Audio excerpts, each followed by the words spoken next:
Good afternoon, English 11. I'm making this video mainly for the Monday-Wednesday class because we didn't have this conversation during class, but also for anybody that missed class on Thursday. I wanted to talk about turning in the research paper, which is due on Sunday, April 29th, so this weekend. So the end of the semester is rapidly approaching. We have very little time left, and I need you guys to get this paper in so that I can get it graded and back to you. What I would like you to do is, if you do think this is a paper that you will be revising for the portfolio, is I want you to, in the comments section when you turn in the paper, let me know that.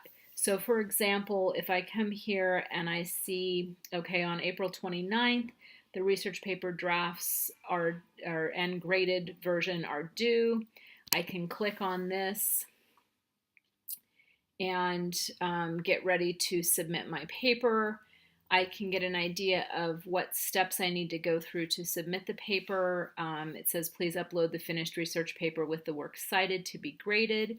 This should be a complete draft of the paper. So one thing I said in class on Thursday but forgot to go over with you on Wednesday was that I want a complete paper. This is where I'm going to check off that you've done all of the work required for the course and that you've turned everything in so that I know I can accept your finished portfolio. If you don't complete all the required papers, then you're going to have to get that completed by the end of next week so that I can accept your portfolio. So what I would recommend is that even if you're going to be a little late getting it in, I'd rather have a complete paper rather than a paper turned in on time that's incomplete, because I'm just going to have to turn it back to you anyway and say, hey, I need you to complete this. So get it in by Sunday at noon if you can. If you're running into some problems and you need another hour or two to complete it, then take that so that what you turn in is complete. In the comments, I've asked you to let me know any places that you're struggling or what's going well. I also want you to let me know in the comments, and I'll revise this on the instructions, if you are planning to revise the paper for your portfolio. That way I know how much feedback to give. If you're just trying to get this thing done and check it off your list, I'm not going to bother and waste my time giving a whole lot of feedback. I only want to give feedback to the people that need it to revise it for their portfolio. So let me know what your situation is so that I can give you the information that you need. Let's see, this talks a little bit about the prompt, and then here is the grading rubric. So if you're going to submit the paper, you can click submit, attach something, and here's where I'm talking about in the comments, where I might put, I'm really struggling with citation, but I do want to use this on the portfolio. And so then I'll attach my paper, and I'm just going to throw something on here for our purposes. And oops.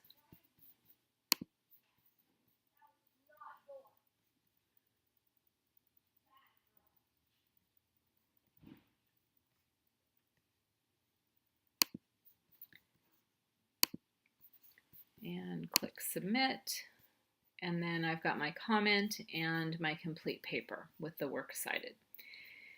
The other thing I wanted to suggest to you is that out on turnitin.com I have put, I thought I had, maybe this isn't showing me the complete information.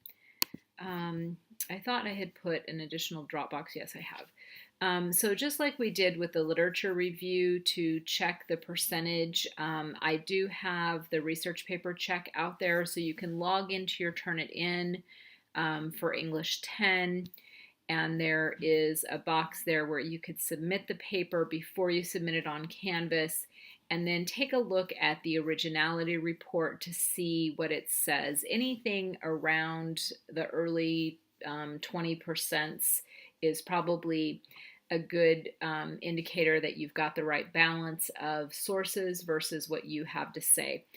If it's a little bit higher, then you may want to look and see, okay, have I quoted too much? Or being how much I quoted, maybe I need to get more of myself in the paper or my analysis in the paper. And if it's lower, that's fine. It may just mean that you've paraphrased a lot and quoted little. So check that out to help you gauge where you're at with the paper, and be sure to get that paper in. I need the papers in because I need to get these grades finished and back to you. Next week during class, we're going to mostly work on revising and getting the finished portfolio together. So I will see you next week, but this research paper is essential. Get this thing in and have it complete. If anybody has any other outstanding papers, you need to make sure you get those in as well, since I can't accept a portfolio if you haven't completed all of the assignments. All right, thanks.